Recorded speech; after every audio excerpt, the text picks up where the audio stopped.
Exploring the unknown. From conspiracies to mysteries, you are entering the conspiracy sector. Well, welcome everyone to this very special program. I'm your host, Aubrey Batchelor. Sailing this amazing ship of knowledge with me is Chris Jacobs, and you are entering the conspiracy sector. Like always, we hope you've been well since the last episode, and we hope you all were very entertained and you enjoyed our ghost hunt get together that Chris and I did at Wayuka Cemetery in Lincoln, at Charlie Starkweather's grave site, and a few other hot spots around Lincoln. If you haven't listened to that episode yet, you really need to go back, and you can probably re-listen to it 10 times and not capture all, or not hear all the EVP that we captured that day. It was so active that it just cool to listen to. You know, if you're intrigued by ghost hunting and communicating with spirits or anything of that nature, it was an excellent episode as far as I'm Oh concerned. yeah, that was damn Uh, awesome. It was very active at all the sites, especially Wayuka Cemetery. It took me quite a while to go through all of those. It was very active. Now, I got to give a shout out to Chris. He's the one that does all the processing of everything that you see and hear, so he does a good job at that. I wouldn't even know where to begin doing any of it. Yes, I can All I hear do in the is different talk. spectrums. Yeah, I can hear in the different spectrums. So I can tell if there's like some people hear a partial sentence or something. I usually go on either end of it to see if there's a beginning and an end to it to see if there's a sentence there, and then I listen to it, and then I go, oh, here's the syllables for this, and then I look. It could be in the person's voice, or they could bumblebee their way through it, where they just use the radio signal to use the words that others are saying too. I've seen Hmm. both actually. Hmm. Yeah, it's a weird, like I said, out of all the places that we've been ghost hunting, each one's been different. Obviously, just like any place you go to is different. So, sorry for the cut and the intrusion there, but the sites that we visited in Lincoln were very active. And if you ain't listened to the episode, go back and listen to it. And because we are in that time of the year now, obviously, Halloween season, all of our favorite time of the year here. I know it's Christmas, obviously we love summer, fun days, sunny days, but just energetically, spiritually, like we've always talked about this time of year, just really takes the cake when it comes to, lore, the weird and the strange, and just connecting to our past loved ones, and there's other celebrations like Dia de los Muertos and things along that line, that kind of the veil is thinned, on certain dates, I feel like, in certain celebrations and things along that line. And just an intriguing time of year. Plus, with everything that's going on now, the election. So, and then the normal stuff that we have and all the chaos that's going on and everything, It's amplified. Yeah, it's amplified. amplified majorly. So you have all this bombardment from the spiritual world, and you have all this bombardment and malarkey and deception and manipulation and everything else that goes on in the normal world, all merging at the same time, and it's like holy Toledo. Yeah, and Christmas on the winter solstice and Christmas has nothing on Halloween and the Samhain time frame from September 21st. I want to make it clear to people, it isn't just a couple of days or a day. It is literally from the fall equinox, which is September 21st through November 1st, because you have it's called the Samhain time frame or the Samhain or Samhain, where that got its origin, like I said before, was a merging of All Hallows Eve and Samhain, and it became Halloween. So Mhm. and November 1st is All Saints Day, just like we have Christmas Eve, Christmas Day, New Year's Eve, New Year's Day. That's just how it operates with this. People forget that about Halloween. And also with also the holiday season, people consider that from Thanksgiving all the way through New Year's, essentially. Why can't people consider that through September to November 1st? That's the Samhain time frame of the Samhain. So it's a whole season. It's a Halloween season, is what it is. And and speaking of like today's episode, and previous Halloween episodes, we've covered a lot of topics, when it comes to like this time of the year. And I invite everybody to go back and listen to those Halloween episodes. They're pretty good. If I remember correctly, was our first ever Halloween episode about werewolves? If I Yes, remember. the very first episode we ever did actually was about werewolves. Yeah. Yeah, yep, yeah, that's crazy. And so that was the very first episode, wasn't it? And it was right for the Halloween season. And the most famous episode I've noticed of the conspiracy sector was the Krampus Claus Christmas one. That Oh was yeah, that was cool. yeah, Yeah. that one. Yeah, we're gonna have to come up with with something for Thanksgiving and Christmas. You guys have a suggestion? You let us know in the comments below. Yep, that sounds dandy. Yeah, so comment what you want us to do for a special Christmas episode. That'd be kind of cool this year. So Yeah, we'll do a viewer requested show for Christmas. yeah, that would be cool. But so today's episode, we're kind of doing a kind of a Halloween wrap up. We're just going to talk about a few different stories and kind of intriguing little topics to kind of make your creepy season a little more creepy, I guess maybe. And like I said, uh, I'm gonna go ahead and get right on into it. We're just gonna talk about 3 or 4 or 5 different things and kind of dive on into the rabbit hole a little bit. But let me go to share screen here, and we're gonna go talk about a show that most people. Are you seeing that, Chris? Yeah. Okay. We're going to talk about a show that most people probably watched at some point with their kids or by themselves, Courage the Cowardly Dog, and how it might be based on real life events. And if you can look at the screen right now, you see all these pictures of these people and entity up here, and then Courage the Cowardly Dog here. These people are supposedly the people that, the show is based off of. This guy right here is a New Mexican serial killer that I learned about. And then this is, of course, is like a Navajo skinwalker, sort of lore area. In that area, skinwalkers are prevalent in the Navajo culture. But this is an article from sportsskita.com, and it is Courage the Cowardly Dog based on a real story by Ariane Khanna. And John R. Dilworth produced the animated comedy core television series Courage the Cowardly Dog for Cartoon Network in the United States. Stretch Films, Dilworth's animation film, helped produce it. Most 90s kids may remember the show, popular for its fever dream-esque sequences. As the name implies, the show follows Courage, who is a cute purple puppy that has a fear of almost everything. Abandoned as a puppy, he later resides in Nowhere, Kansas, with Muriel and Eustace. It is revealed in one of the episodes that his biological parents were transported into space by an evil doctor. While Eustace is the stereotypical grumpy old man who bullies Courage, Muriel is a kind elderly Scottish woman who enjoys cooking. The storyline of the show centers on Courage's exploits to protect his owners from paranormal threats. Mostly Muriel, as the show's antagonist, frequently threaten her, and the dog has a fond. We've been watching Courage the Cowardly Dog, and from episode 1 to see what they're talking about and kind of dive on into some of this, paranormal techniques they use to script their show. But everyone has had Courage the Cowardly Dog, the eerie yet endearing Cartoon Network classic, haunting their dreams. Still, for many fans of this 90s hallucinatory escapade, a long-standing argument has been forever present. Was there a real-world story that inspired Courage the Cowardly Dog? Well, that answer is both yes and no, to put it briefly. And so Courage the Cowardly Dog takes inspiration from real-life occurrences in a way.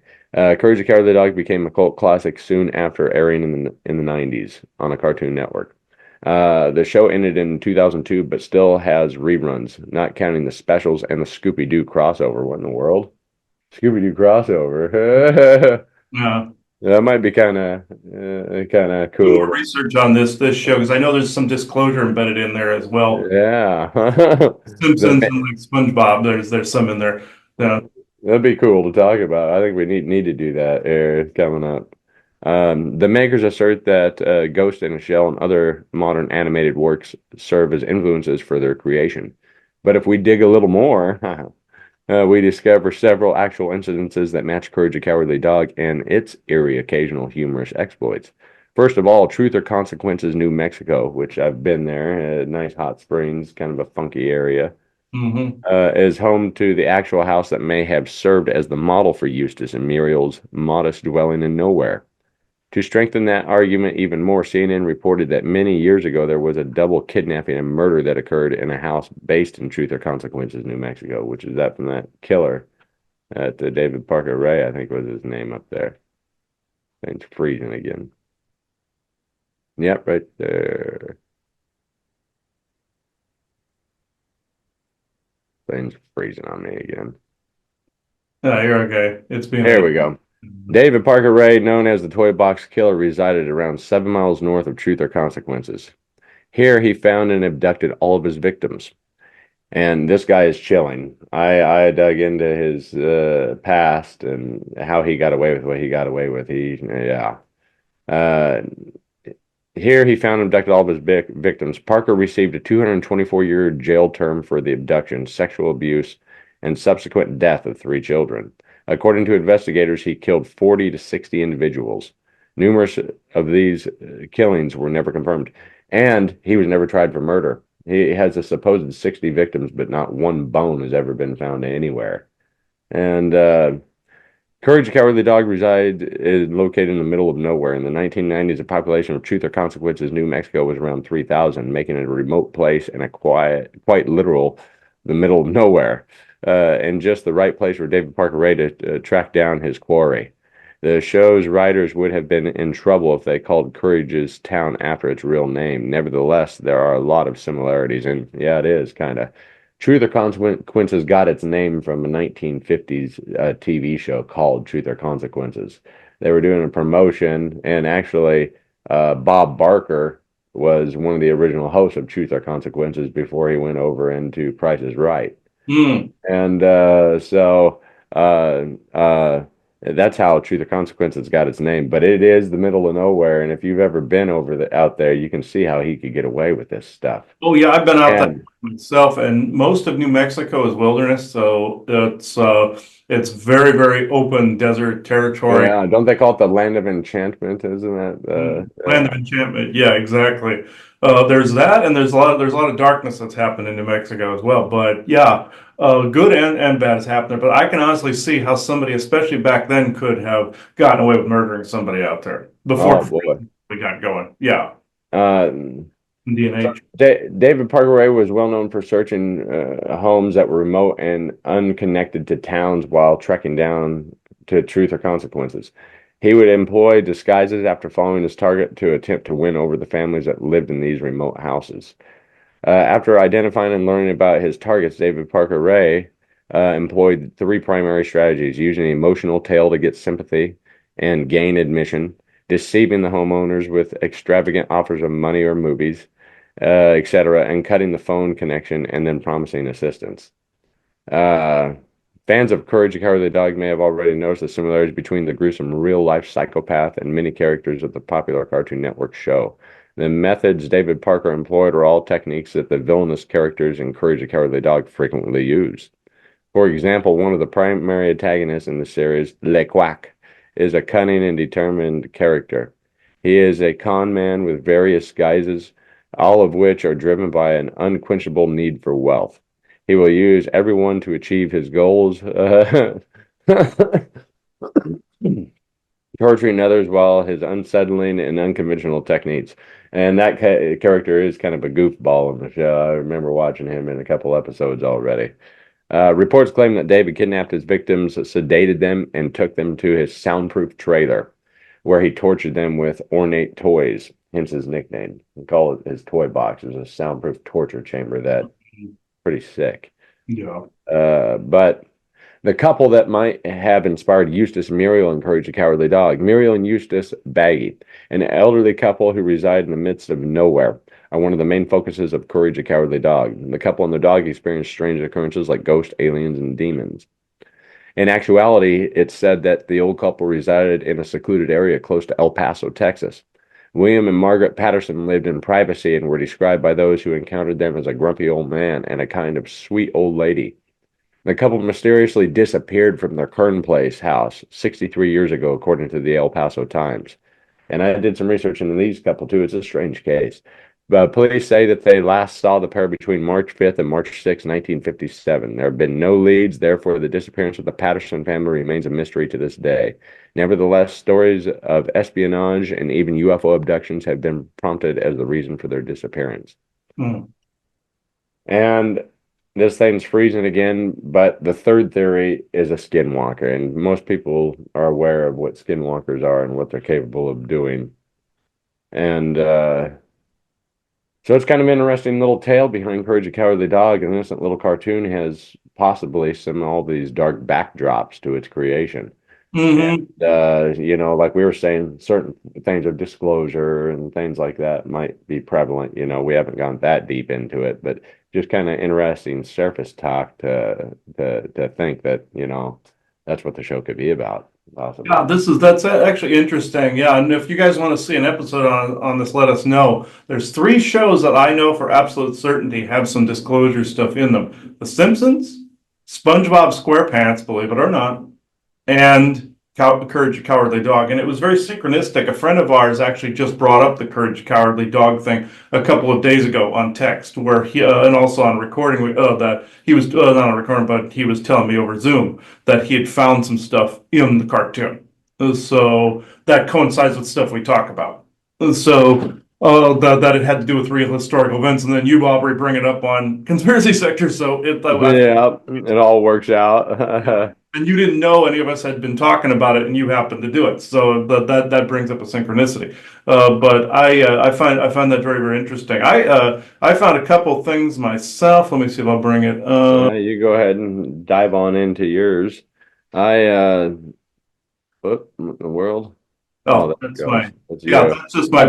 I've been having computer problems every day, everybody. Yeah, it's been a day already. Oh yeah. The computer issues seem to go with the paranormal territory a lot of times. So Right when I just seen you do that, I'm like, what's up now? Does this thing just exit out on itself? yeah. It's when you quit share screen. I brought. Yeah. And this one I happened to find this morning. This one, though, I was looking for haunted places here in Virginia. And this one is actually quite interesting. This one is called Old House Woods in Matthews County, Virginia. It is a patch of woodland that is said to be haunted by many ghosts. And it's about 2 hours north of where we are in Virginia Beach. And Joanna and I'll give reports later on, but Joanna and I are going to go in November further north for a little vacation time. So we'll pass this place on the place we're going onto the place we're going to. So and it just happens to be on our path. So that's synchronistic too. This one, what's seen at this place usually, and this is an odd sighting for like a little woodland area. But not so much because this area has had a lot of pirate activity, it had a lot of seafaring activity. You go to the Outer Banks, it's more so that's Blackbeard territory right there. But this is one of the things that's seen there is ghost ships. Some claim to have seen ghost ships floating overhead. Some of these things could be projections like blue beam and stuff like that, but then if you get in the incredibly haunted areas, sometimes aliens are screwing around and making it look as if there's a haunting to keep people away. That's a common thing some ET groups have done, and this area is ripe for aliens too. And you have military doing things in this area too with B2K tech, but in this instance, I feel some of these are genuine paranormal activities. Like if you have a weird house in your neighborhood and they say it's cursed, like the cursed house on the corner, haunted house in the corner. Sometimes it's military watch post, like in Resident Evil, where it was connected to a base. Other times it's genuine haunting. Other times it's aliens messing around. In this case, I believe this is legit. And there's been some ET activity out here, and there's been some cryptid activity out here. But I do believe there's a lot of legit as well. Instead of fake stuff. But when I say fake, because you have military doing things, not the fact that there isn't activity. It's all under the paranormal blanket, the umbrella term. But in this instance, there's another one: Revolutionary War soldiers. Some say they have seen the ghosts of soldiers digging for gold. Headless cow ghosts. Some say they have seen headless cow ghosts. That one I've never encountered headless animals before. Human ghosts, yes. But not headless animals. Ghostly woman. Some say they have seen a ghostly woman wandering the woods. Pirates. Some say pirates buried treasure in the woods, and their headless shipmates or victims still wander here. Now, can some groups out there spread a bunch of ghost stories out there to convolute stuff? Oh, I've seen it a dozen times with disinfo and misinfo campaigns, but a lot of these in this area, you can rest assured that Virginia, a lot of the ghost stories are legit in this area. So, uh, Arizona too. So, Storm Woman. This one was weird that somebody gave this woman this nickname, Storm Woman. Some say the Storm Woman appears during storms and heavy winds, floating above the trees and screaming to warn sailors. That's from the old Mariners history out here. And you have headless specters and skeletons. Some say they have seen headless specters and skeletons on Old House Woods Road. That one alone would be probably worth trying to go look for this place. So, yes, I have the paranormal bug in me, even though I'm very cautious anymore about what I encounter. There is the other side of me that goes, I want to see it. So, uh, ghostly livestock. This goes to the headless cow thing. Some say they have seen ghostly livestock in an old woods on Old Woods Road. It goes up to that headless cow thing. Now, guaranteed, a lot of this is probably happening at night, and we're going to be out there in the daylight. So I'm going to see what this could possibly be out there. I'll know kind of relatively what I'm dealing with going out there. We're going to try to make it out there, me and Joanna are. Maybe if Aubrey is up this way sometime, we could do a conspiracy sector out there sometime. I would like that. Yeah. It sounds like my type of area to mess around in. I just wouldn't want to stop doing it, though. Yeah. Oh, yeah. I almost want to bring a metal detector, too. Oh, yeah. I would go on forever doing this. So if you get going, you're going to not go until you hit the end of that train track. So it's, oh, yeah. and it says Old House Woods is considered one of the most haunted places in Virginia. The stories are an important part of Matthews County cultural heritage and shared by older residents. Now, if you're trying to misdirect somebody, sometimes you'll cause an enormous amount of hauntings to try to get people to look into one thing or another. And I've said on past episodes, there was a famous hotel that this happened in, that it was more alien related, where you had a guy that was sleeping, encounters an orange orb over him while he's paralyzed, and then he falls back to sleep and then wakes up again, goes downstairs and asks the bartender what that could possibly have been, and then the bartender goes, "Oh, that was the suicide room. That's where a girl committed suicide," which was true, but it ended up that bartender was part of the whole mystery, because he then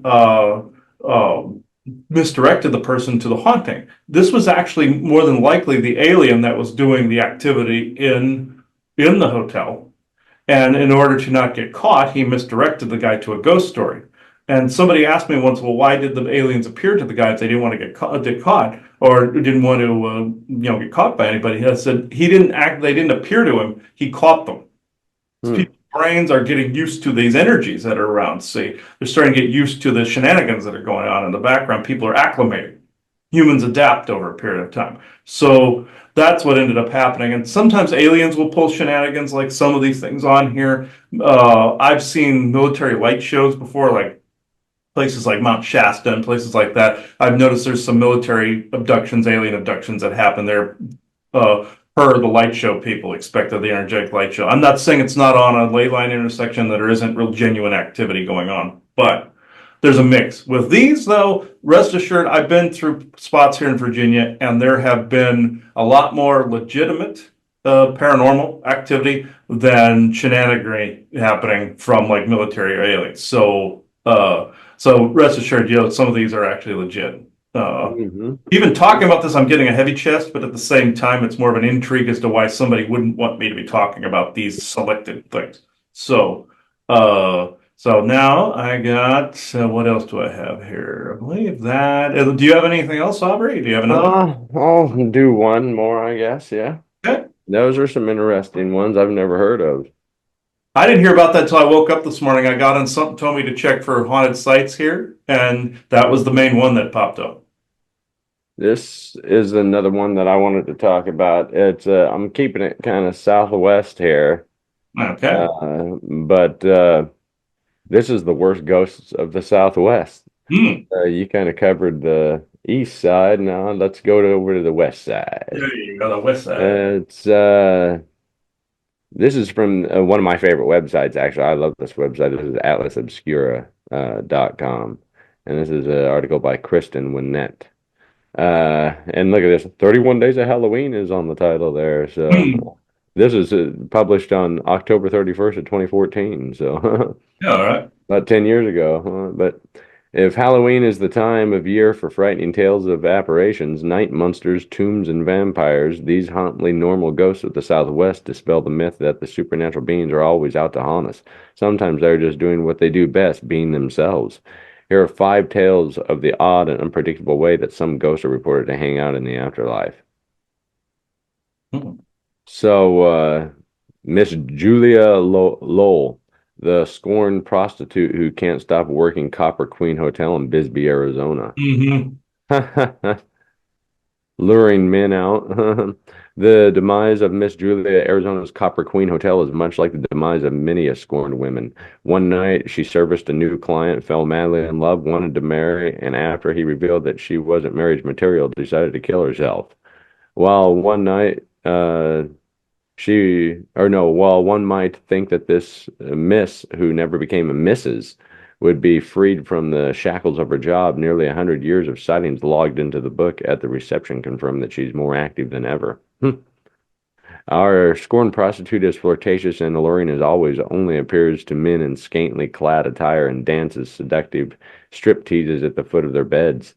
Sometimes she whispers in their ear, sometimes she appears with a bottle of liquor in her hand, and sometimes she flits around the hotel, tapping only on the doors of the male guests. Poor Julia, never a vacation day for this lady of the night. Mr. Thomas Wright, the poker player who stuck in his room. Room 18, the St. James Hotel in New Mexico. The St. James Hotel is no stranger to supernatural sightings and the reputable swarming with ghosts. Perhaps the most unusual is Mr. Thomas James Wright, an ill-tempered poker winner who was shot from behind after he won the rights to the hotel in a tense poker match. His murder was grisly. He slowly bled to death right outside of his room. As you can imagine, he is not a happy ghost, and before the staff permanently locked his room, he would haunt people by pushing them down the hallway or turning into a ball of angry-looking orange light above their heads. Today, though, the room is still locked, but the staff have kindly decorated it with a coat rack, a rocking chair, paraphernalia from the Old West, a bottle of Jack Daniels, and a poster of a half-naked woman.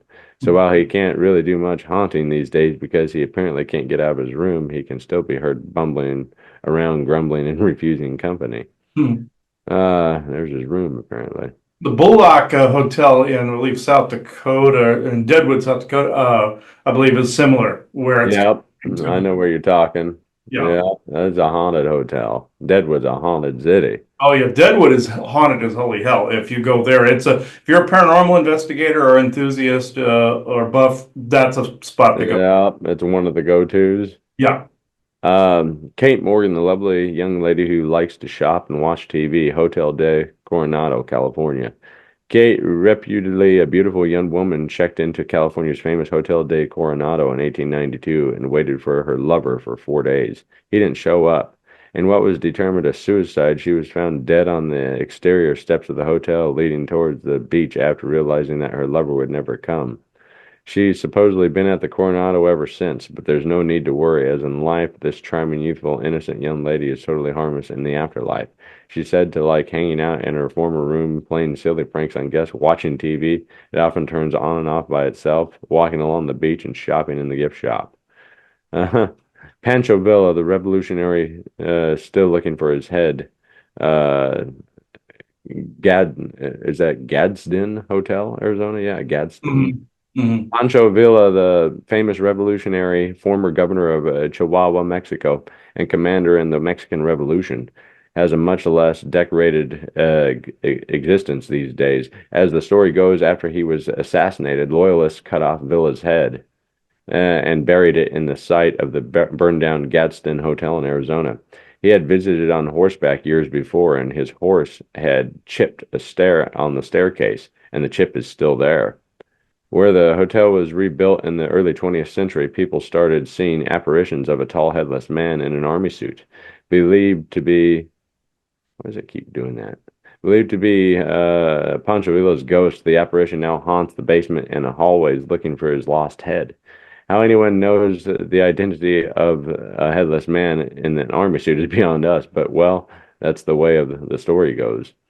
Stray cat, the hungry feline who won't leave the kitchen staff alone. Oliver House in Bisbee, Arizona. What would a roundup of worst ghosts be without a ghost cat? According to crime reports, 27 people have died in this popular B&B in Bisbee, Arizona since it was built in the early 20th century, and it is supposedly haunted by seemingly everyone.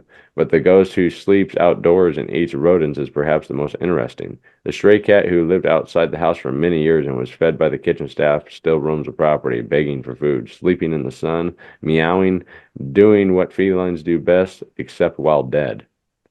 Huh.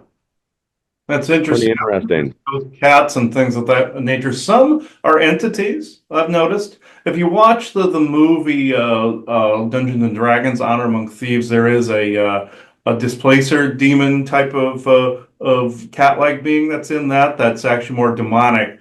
Now, there are a good aspect that actually stems from ancient Egypt that was more of a summoning that became a good tulpa. Well, not a tulpa, but more of a dimensional entity. There are demon types that are cat-like, black cat ones that are wrapping onto people's energy cores and everything and cause problems. There's a famous story of a woman that had a real pain on her back and neck and shoulder.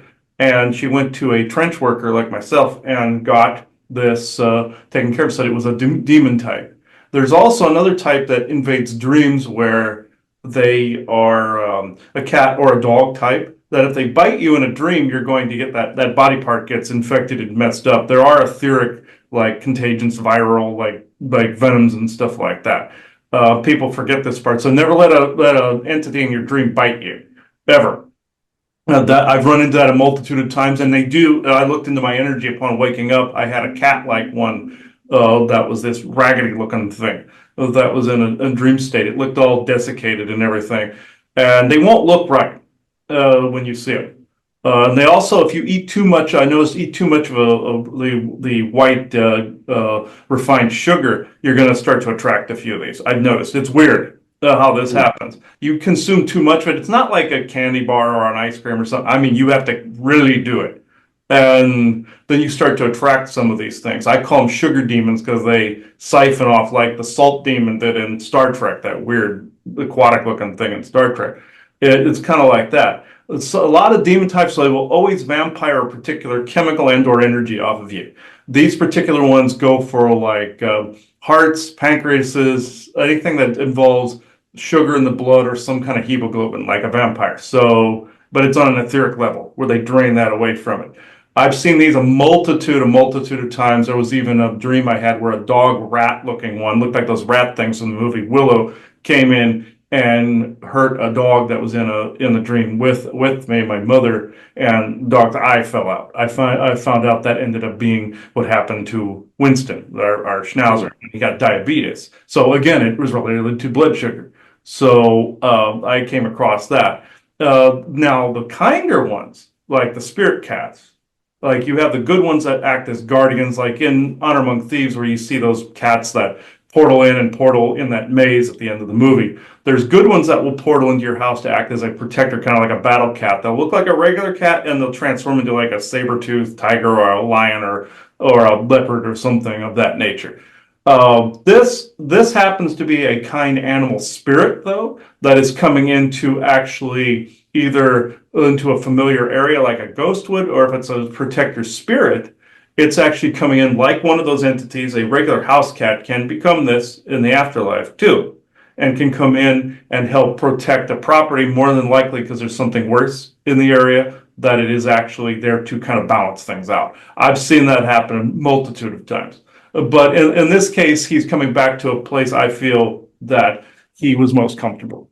I've seen these things about ghost animal spirits. We've seen Winston a number of times here. We've seen Woody, our border collie, a number of times. I've seen Keeper, our other miniature schnauzer that we had, and multitudes of cats. And I've even seen cats that we never had before.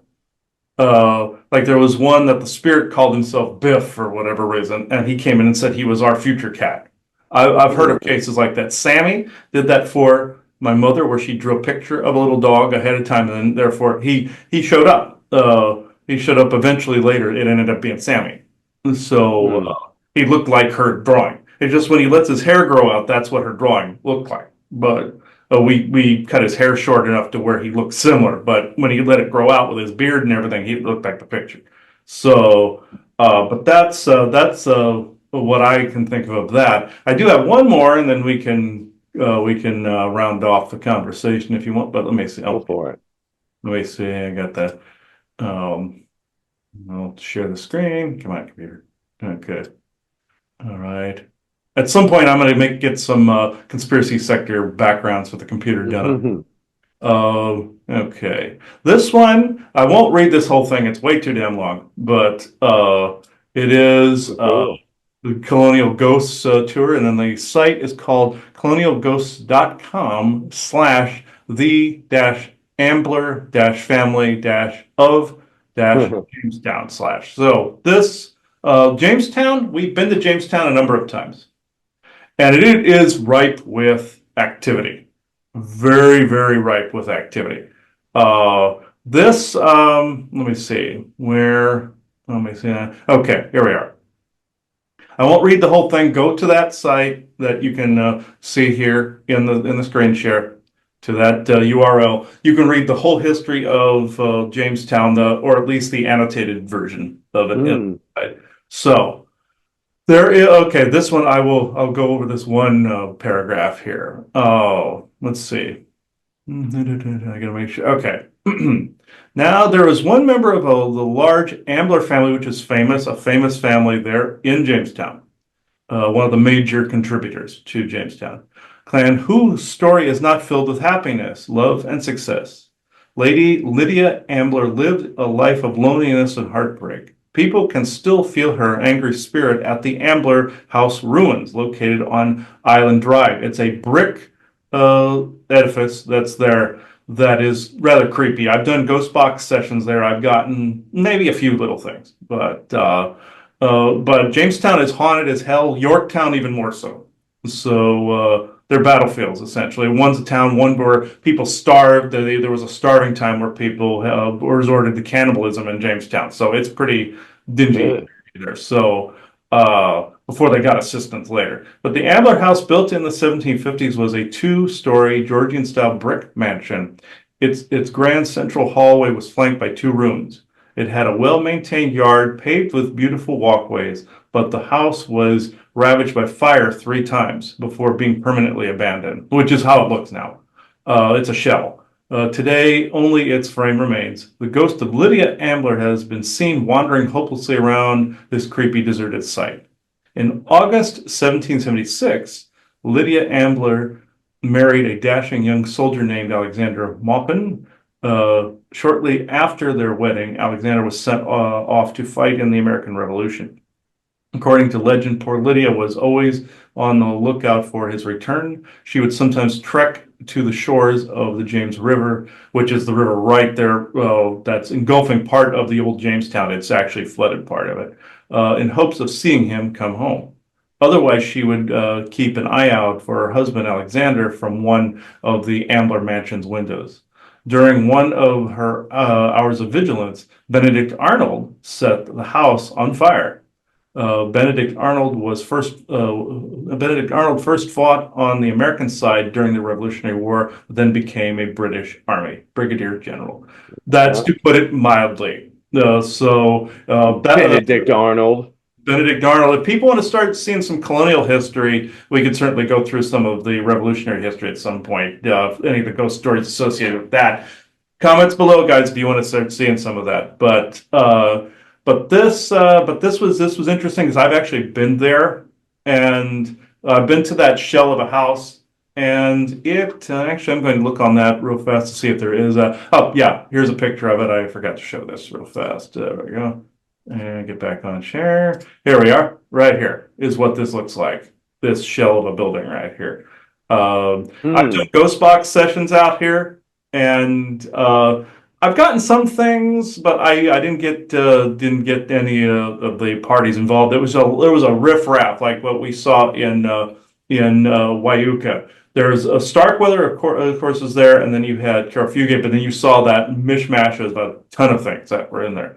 So this is essentially what you're going to get at a site like this, especially in a site that went through the starving time, like Jamestown did, where they resorted to cannibalism. There was even rumor of satanic rituals that happened there during, I believe, John Smith's time frame, and it got pretty ugly for a while for Jamestown. It almost didn't survive through it, but it flourished as America's first official colony. So. Hmm. And if you watch our episode of The Lifting on the true history of Jamestown, we go into some of that as well. We recorded one of their tours that went through there.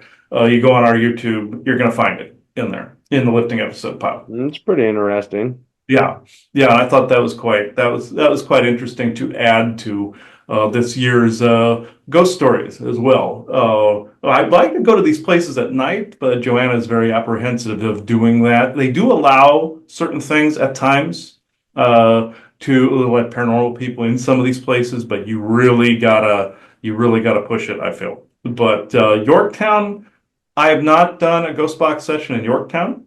I know it even more so is more so haunted than Jamestown is, even rivaling that of the starving time in Jamestown. So Yorktown, paranormal enthusiast, I would, if you're in the area, Jamestown, Yorktown.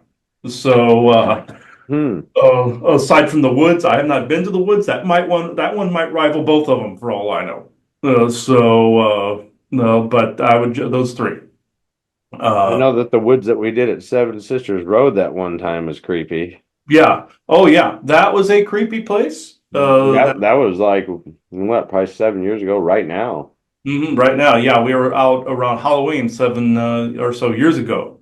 Now, I will add one thing that since we're in the spirit of Lincoln, when I was living there, it was roughly around the holiday season. Hartley, the house you saw, all of you saw on that episode we did on Starkweather that I added in there was 935 Hartley. And I'm still asking people, please, for the love of God, do not bug the owners of that place. So, disclaimer there, folks. When I was living there and I was staying in my grandmother's older bedroom when she moved out, she had to be put into assisted living after a while. She was in an apartment and then moved out of there. And what ended up happening was in that bedroom, my mother thought I had left a bright nightlight on in that room in the middle of the night. And this was like when you went right through the front door, it was right down the hall, and it was the bedroom that was straight down from the hallway. I used to be on the back porch, and my mother and Laverne were over in, my stepfather Laverne were over in the other bedroom. I was in my grandmother's old one, and she thought coming out of the bathroom, which was on the right, going down the hallway, it was in the middle, where she thought I'd left a really, literally bright blue light on. And in that case, she's like, okay, I'm going to just go shut this thing off. He obviously left something on when he went to sleep. And she walked in there and she saw several glowing blue beings standing in there. They were like an iridescent, bioluminescent kind of mix between those two. Blue, she said they were kind of bird looking and were wearing white and silver cloaks. And there were about 6 to 8 of them in there. And some of them were sticking through the wall that would have gone down to the other back porch, but they weren't popping out on the reverse side of it. They weren't in the hallway. They weren't popping through there, but they were popping through on the room side. So obviously it was a portal that was on that reverse side, or on the front side. But she said then one of them turned and just kind of looked at her. And she's like, okay, I'm done. And then she walked back in her bed, quickly went back in her bedroom. But that was one of the many instances on Hartley that took place there. I think was appropriate for this discussion because it happened around this time. And if I had to judge a year, that was somewhere circa 2012-ish, 13-ish, somewhere in there. But yeah, that was roughly around also the time Sage was founded. So is in 2013. It was in that general time frame around Halloween.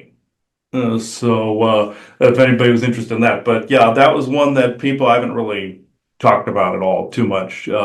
and we saw some weird lights, a lot of stuff happening. It would take too long to go through the whole laundry list of paranormal activity in that house. But that's what I got, Aubrey. Did you have any? I think it sounded great. I loved all the stories that we did today. We wanted to kind of a random Halloween wrap up, just sort of kind of a random tantalizing Halloween episode this year. Talk Mm-hmm. about a few different things.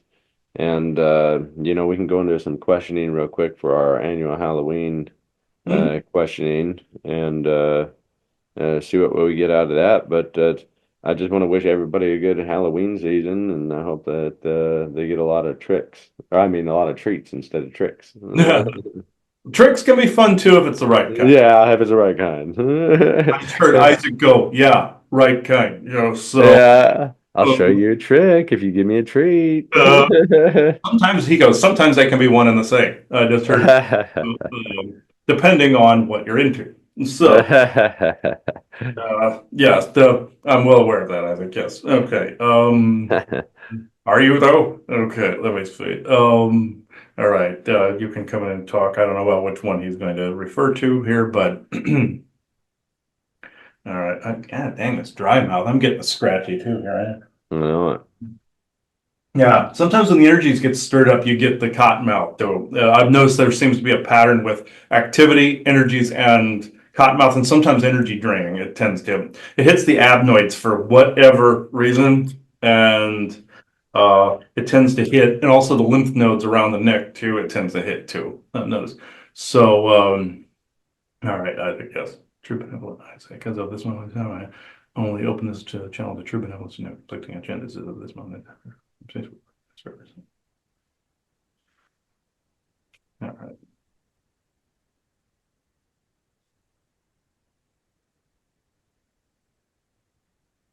Indeed, yes, this is Isaac. In this instance, this is a good way to round out Halloween. Always a good ghost story, tale, and or alien story. A lot of these things fell into legend, even though legend is distorted history from your ancient past. A lot of alien, ghost, and dimensional tales abounds. In these particular tales that you were talking about, yes, the disclosure in your cowardly dog story, from that to the blue ETs, and those were aliens, in fact. More a dimensional variety, but you would consider them alien nonetheless. They would fall into the ultra-terrestrial category. Also the things with Jamestown. Of course, these were battlefields, starving time, Yorktown, all of it. Any areas that get saturated in blood or trauma will hold tight to the ground and to the earth, that trauma. And blessings and audits to the land will actually purge some of this. If you request of the benevolent Earth Mother and the benevolent Source Creator that an audit be done in the land, whereas codes are audited and deleted where appropriate, you will start to get a stirring from the benevolent Earth Mother, very much like she had an itch that she didn't know she needed to scratch. Now, the people say, well, wouldn't God know about this, or wouldn't benevolent Source Creator know about this? Yes, but at the same time, your universe, multiverse, omniverse, and super omniverse are made up of energies that you do not yet know about or account for. There is nothing really patrolling this like you would expect there to be. The creator is more of a neutrally based energy that encompasses all living things, people, places, entities, all of it. So therefore, the ones grounded into this energy, into this place, spotting this, then their intentions begin to help purge this, and then getting the overall energies to interact and purge and audit these energies. You see, this is how this works. You see, the earth doesn't even know sometimes that there is an itch, because there's multiple itches across the face of the planet. The benevolent Earth Mother sometimes will have to be poked as to where an itch is, sometimes, because there's far more severe things sometimes. But then there's also the soul trade and the soul traps and all this on the battlefields, and we don't need to go into that portion. That is more alien, that is more Galactic Federation oriented, nonsensical nonsense at the moment. The topic is, though, the actual hauntings and the legitimate activity, not the alien trickery, not the holography, not the V2K, but the actual paranormal and cryptid type of activity. And these areas are all ripe, including Arizona and these. The cat, he was right. It was a spirit that was fond of the place that it was going and felt also it needed to protect, like animals do. Animals will surround you in cases where there's activity coming because they can see these things. He likes to say the differences between cats and dogs, you see. Where a dog will point out something to its owner or master that's there. A cat will look at it and go, and you would be here, why? These are often the differences between them. Sometimes it shifts, but these particular animals will then often in spirit become more like a guide or an animal guide of some kind, way, shape, or form. And that's what this little kitty did. So I will go into questions if you like. Yeah, so when it comes to people that are interested in the paranormal that haven't dabbled with it much and they want to dabble with it, a lot of people, especially more kids, younger kids, want to dabble with things like Ouija boards and do certain incantations and things of that nature. How can they do it safely? Because, a lot of people this time of year, decide that they want to mess with something and they could be stirring up something that they shouldn't be messing with. Mm-hmm. So, give some information if people are interested in the paranormal, how they can do it safely without getting an attachment or anything along that line. Mm-hmm. Yes, Ouija boards never use these because it is not often about skill at all with those. These were designed by your Kabbalist and Satanic cultists in order to conjure demon and jinn. This is what you are getting with those. If you looked very carefully on the originally designed boards, they had a spell bound into the wood. Now it is cardboard, of course, and plastic. And isn't the jinn supposedly one of the oldest entities in existence? Yes, these were actually entities created by your Anunnaki back in the genetic creation period of theirs, at their particular phase, let's say.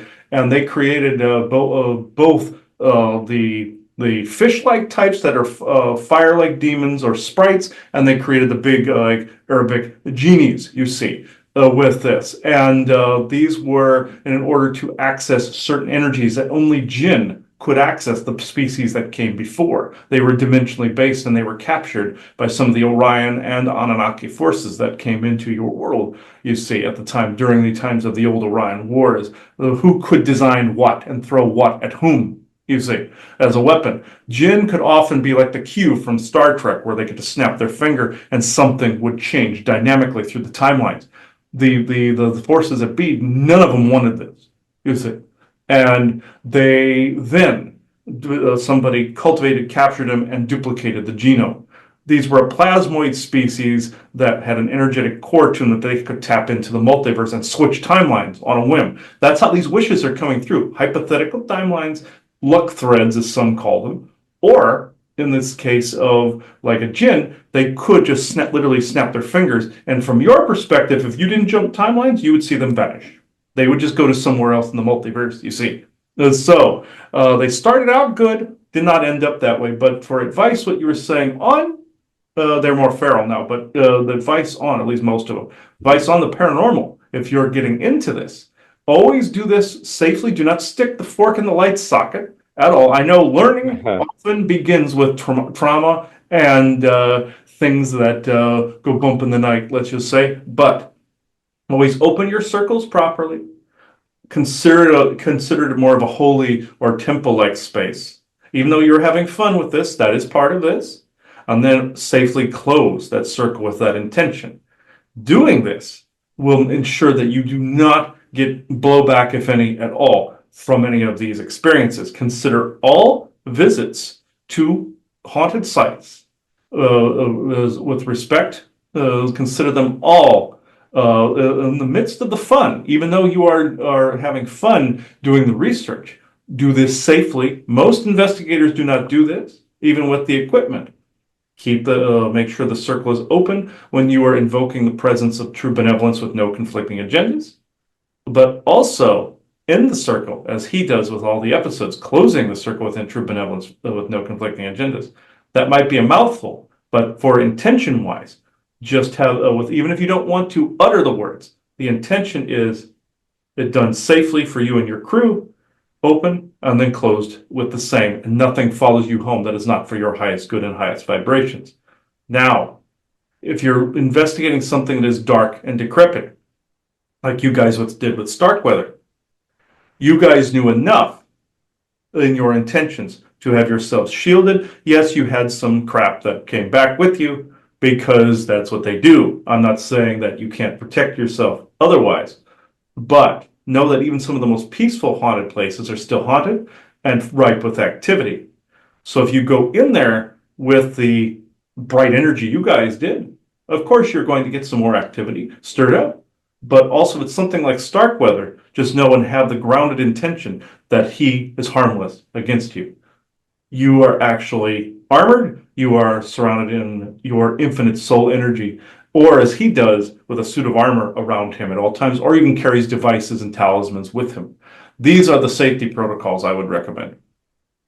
Very good. And that leads me into people, if they do want to get into it, equipment. What is some equipment and what are some things and tactics that people can do when they do their investigations from people that might not be aware of the equipment?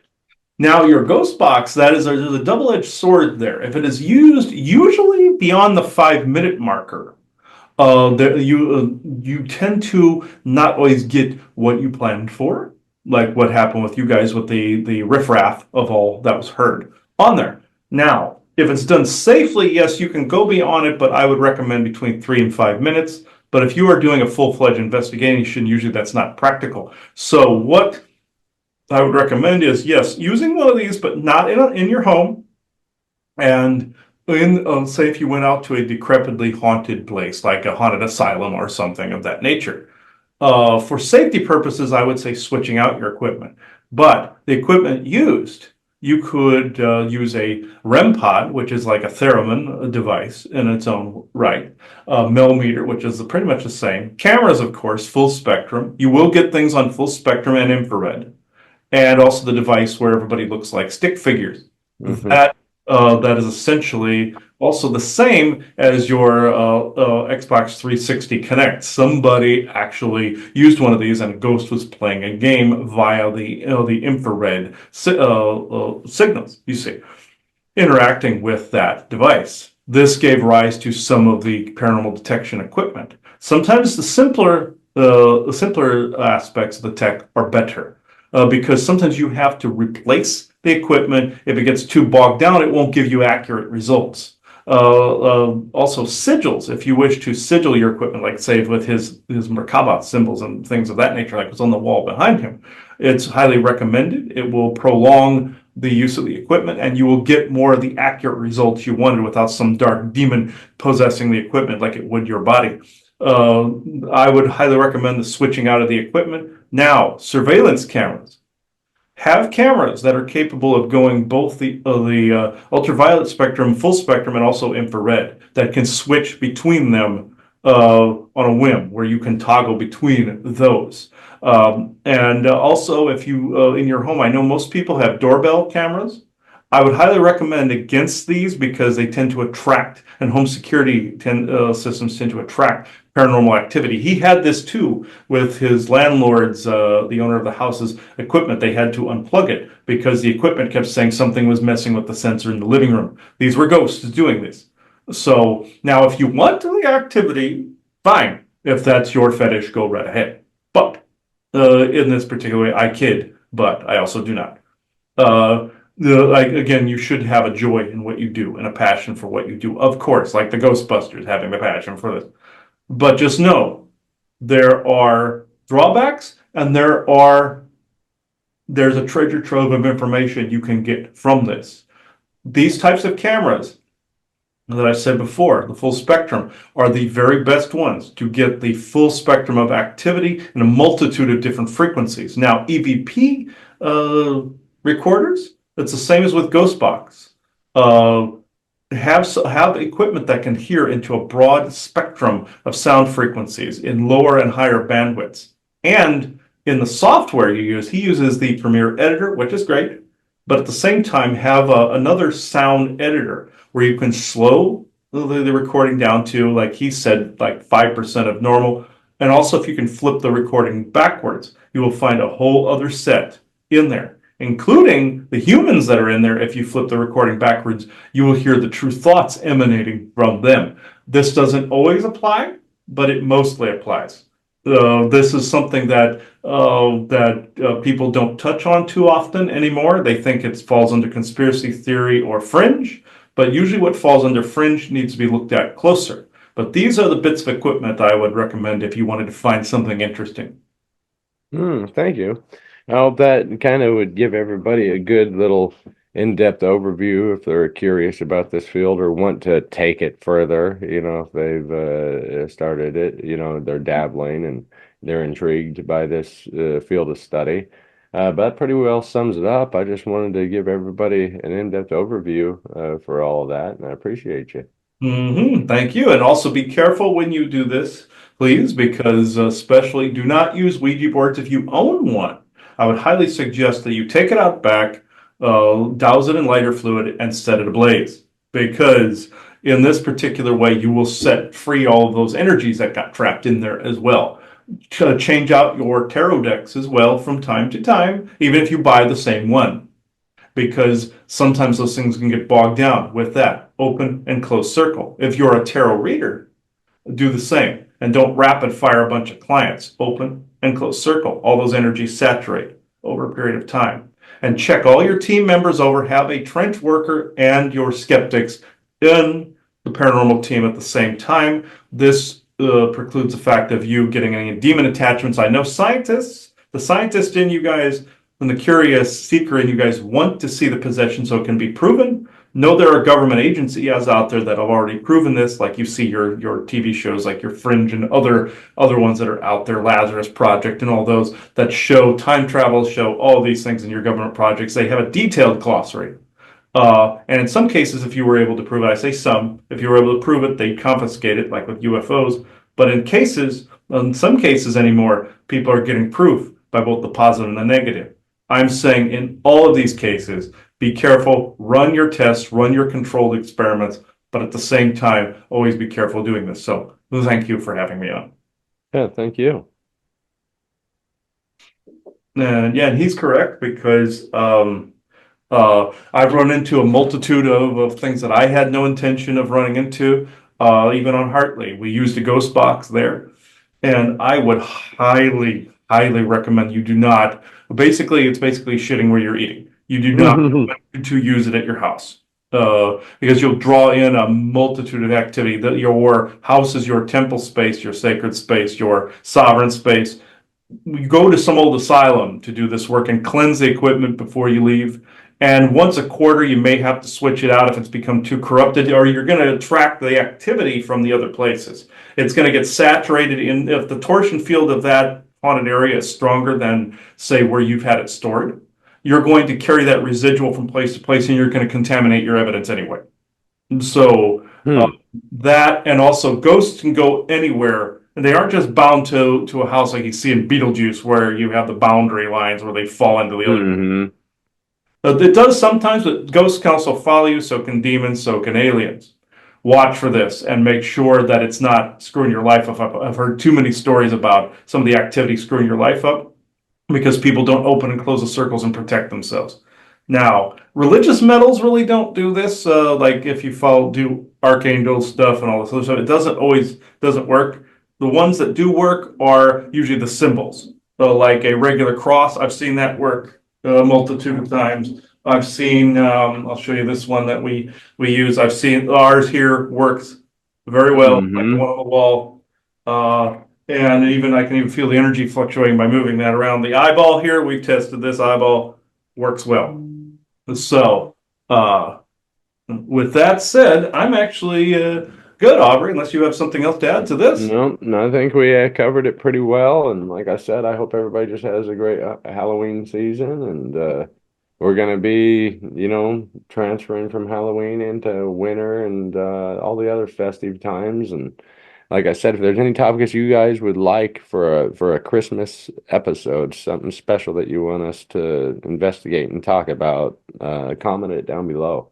We'd love to hear from you, and we'd like to talk about what you guys want to hear about. So let us know, and until then, we'll see you on the flip side. Yes, this has been a great show, everybody. So yeah, comments below. And as of this moment, you are now leaving the conspiracy sector. So thank you, everybody. Bye Yep. bye. Bye bye.